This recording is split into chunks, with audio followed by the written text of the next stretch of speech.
welcome once again to M5's English language learning program, Let's Speak English.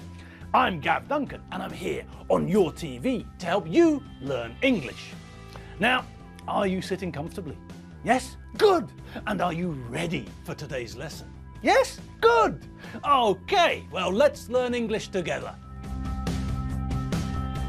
Hello, welcome, and yes, I'm still full of the Christmas spirit, so yes, Merry Christmas! Yes, I know and you know, we all know that Christmas Day has actually already passed. But that doesn't matter, does it? No, of course it doesn't. We're still in the Christmas period, aren't we? Yes, and just think about it. Say, for example, that you didn't see your aunts and uncles until the day after Christmas. Say, for example, that you went to visit them or they came to visit you on the day following Christmas Day. What would you greet each other with when you met? Yes, exactly. You'd say Merry Christmas, wouldn't you? Of course you would. You wouldn't return to saying hello just because Christmas Day has been and gone. No, not a bit of it. You'd still say Merry Christmas to greet them. And that's another thing. Merry Christmas, yes. That's the traditional greeting we use. Traditionally, we wish people a Merry Christmas and a Happy New Year. Now, the reason I'm telling you this is because some people are starting to undermine this tradition. These days, in the UK at least, things are a bit confused when it comes to tradition. The British lost, or almost lost, a lot of their older traditions in the past. It's difficult to say when this started to happen, but it could have been the change in society and attitudes which happened after the Second World War. British society started to change dramatically from the 1950s and 1960s on, and there was a rejection of anything old. Young people wanted new things, new fashion, new jobs, new worldviews, and they rejected what their parents liked, knew, and enjoyed. Now for me, this is most obvious in the food that people ate before I was born and the food I ate when I was growing up. There was a huge difference in the way people cooked and ate. If you take a cookery book from the 1960s and one from the 1980s, for example, it's almost as though the books were written in different languages. Practically nothing is comparable. And this is because the rejection of all things went as far as the rejection of old traditional foods and cooking ingredients. Let's just say that this is reflected in the fact that I didn't know what suet is. My parents would know this, but probably they only ate it when they were living at home.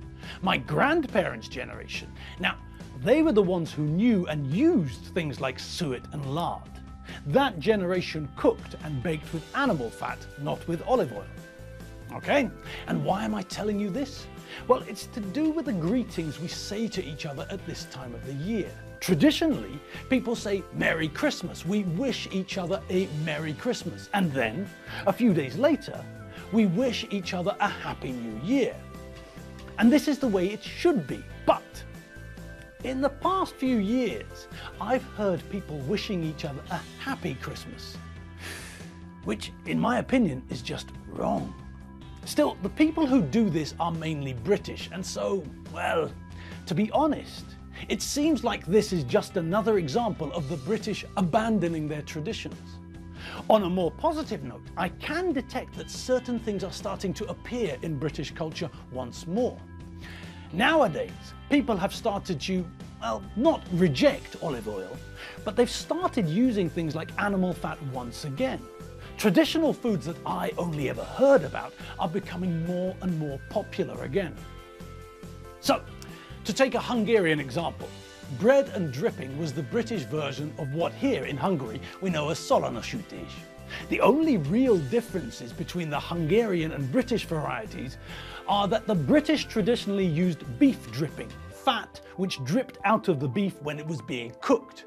And the British normally served bread and dripping cold as a sort of sandwich, not hot, fresh from the fire like the Hungarians. Now, when I was a child, this meal only existed in books, but it's starting to gain in popularity once again. The same is also true of offal. Offal is the English word we use to talk about the internal organs of animals when we use them as food. When I was a child, the only thing I ate with offal was haggis, a traditional Scottish dish which includes the heart, liver, kidneys and lungs of a sheep, mixed with oatmeal and spices, and, here's the thing, suet. But for most people growing up in the UK when I lived there, offal was thrown away, not eaten. Again, however, these traditional foods, which were always seen as poor people's food, are starting to come back into fashion as people realise that they're not just for poor people, but they actually taste nice. Anyway, that's just to show you that there might be hope for the British. And if you hear someone say Happy Christmas instead of Merry Christmas, then correct them. It's what I do. All right, enough of incorrect, tradition-ignoring seasonal greetings. Let's hit the recipe button once more. Okay, let's see it once again. The recipe for mincemeat.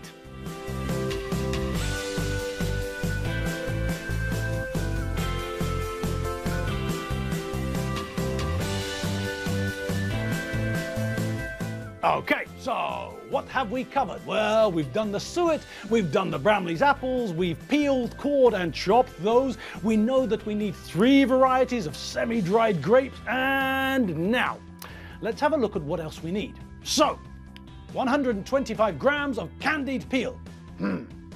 What's that then? Well, when did we last see the word peel? Exactly. We talked about this yesterday. The peel of a fruit is the skin of the fruit. Peel the banana before you eat it, otherwise it won't be a very enjoyable snack. All right, so the peel of a fruit is the skin, the bit we sometimes eat, sometimes not. But what's candied peel? Well, it's the peel of a fruit, normally lemon or orange peel, apparently, cooked in sugar. According to the recipes I've seen, you have to peel an orange, then scrape off the pith, the white stuff on the inside. The reason you have to scrape off the pith is because the pith is very bitter, and we're trying to make something sweet. Okay, so when you've taken off as much pith as possible, you then cook the bits of peel in a sugar syrup mix. The peel will absorb the sugar and become sweet. And that's it. You can eat the candied peel as a snack, or, as in this case, you can chop it up and use it in a recipe. Hooray! Next, Demerara sugar. Okay, so who's she? Oh, wasn't that the name of Othello's wife in that play by Shakespeare? No, of course not. That was Desdemona, not Demerara. They don't even look the same, do they? No, silly me. That was a schoolboy error. No, as we can see from that photo, Demerara is a type of sugar, not a character in a play by Willie Shakey. Demerara sugar is a type of sugar you get in Britain, which, as we can see from the photo, is a light brown colour. This is a type of sugar, a light brown sugar, which originally comes from Guyana, a country which lies between Brazil and Venezuela. But I suppose that if you can't find any Demerara sugar, then normal sugar will do just as well.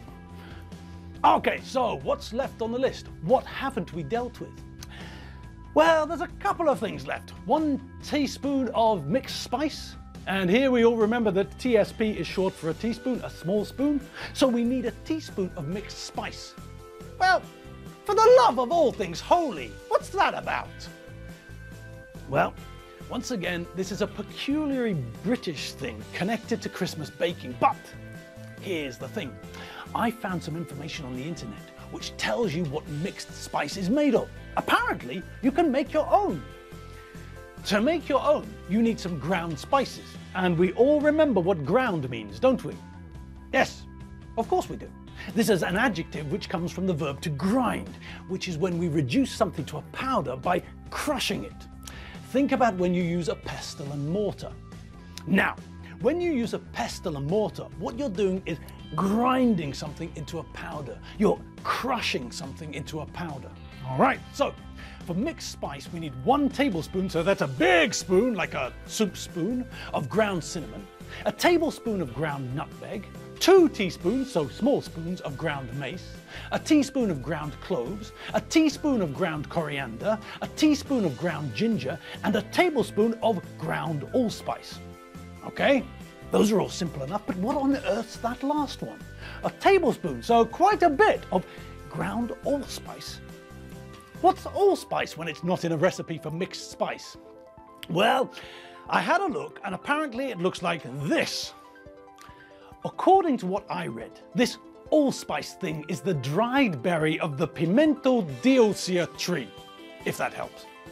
Probably not though. So I looked for a link to a Hungarian cooking page and I found that allspice in Hungarian is Jomoikoi Szegfűbors. So try looking for that in the supermarket. All right, that's the spices taken care of. What else do we need? Orange zest and orange juice. Simple. The juice is the sweet liquid we get when we squeeze the orange. It's also known to most people as orange juice, just in case you need some help. If you're looking for it in a supermarket, it'll probably look like this. But if you want to squeeze your own, you'll recognize it as the orange liquid stuff which comes out of the orange when you squeeze it. Okay, so we've got the juice of an orange. What about the zest? Well, the zest is the outer part of the skin or peel of a citrus fruit, like a lemon or a grapefruit, or in this case, an orange. Now, with the zest, it's important to note that we only want the colored bit. If we grate too hard, then we'll get the pith, and we know that the pith is bitter, and we want sweet, not bitter. So, when you use your cheese grater, or your nutmeg grater, remember that you want the colored bit, not the white bit. We want the zest, not the pith. Okay, and last of all, what do we need? Yes, brandy. I'm not surprised. After racing about the shops getting weird and wonderful obscure spices, I think we could all do with a drink. Oh, it's not for us? Oh, well, that hardly seems fair. But if it's got to go into the recipe, then fine. All right. What do we do with all this stuff? I bet the instructions are really hard, don't you? Oh well. Come on, we've come this far. Let's all take a deep breath and see what nightmare awaits us. Eh? Is that it? Blimey. Well, that's simple enough, isn't it? I mean to say, the ingredients weren't very simple, but the method to make mincemeat is very easy, isn't it? Bung everything together, mix it up, and put into some sterilized jars. Simple. But what are sterilized jars? Well, to sterilize something is to make something clean, so that there is no bacteria present. And how do we sterilize jars? Well, according to the internet, the simplest way is to heat your jars up in the oven. That kills bacteria and whatnot, and means that when you put the mincemeat into the jars, it'll be nice and clean and will keep for ages. Great! So we're finally making progress, and tomorrow, fingers crossed, we'll be able to put the mince pies to bed. Yes, people! If all goes well, we'll be able to leave on a high on Friday afternoon, safe in the knowledge that we know how to make mincemeat, even if the mincemeat we're making isn't the original version with added meat. Never mind, that can come later. Or, if you feel like it, you could always bung some meat in. It's up to you. You're the one who's eating it, not me. All right, people, remember that we're keeping both tradition and language alive here, so mince pies and Merry, not Happy Christmas.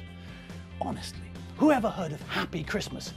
It's almost as bad as the Americans, who replace Merry Christmas with the bland, boring, wishy-washy, unimaginative, politically correct Happy Holidays. That's a terrible thing to say. If we say that now, what are we going to say at Easter, eh? Answer me that, if you can. All right, people, I'm off. I might have a coffee. But after all that bizarre spice adventure, I might leave the coffee and have a brandy. Whatever I have and whatever you have, remember to enjoy yourselves. Have a Merry Christmas, yes? I'm going to keep on saying it for a while, and I'll see you all tomorrow. And you know what day tomorrow is, don't you? Yes, that's right. It's not Tuesday. No, and it's not Wednesday either. Wednesday was Boxing Day, and tomorrow is going to be the second day after Boxing Day. So there. See you tomorrow, people. See you later. Have fun, be nice, and look after the geckos too. See you later. www.mediaclick.hu. Bye!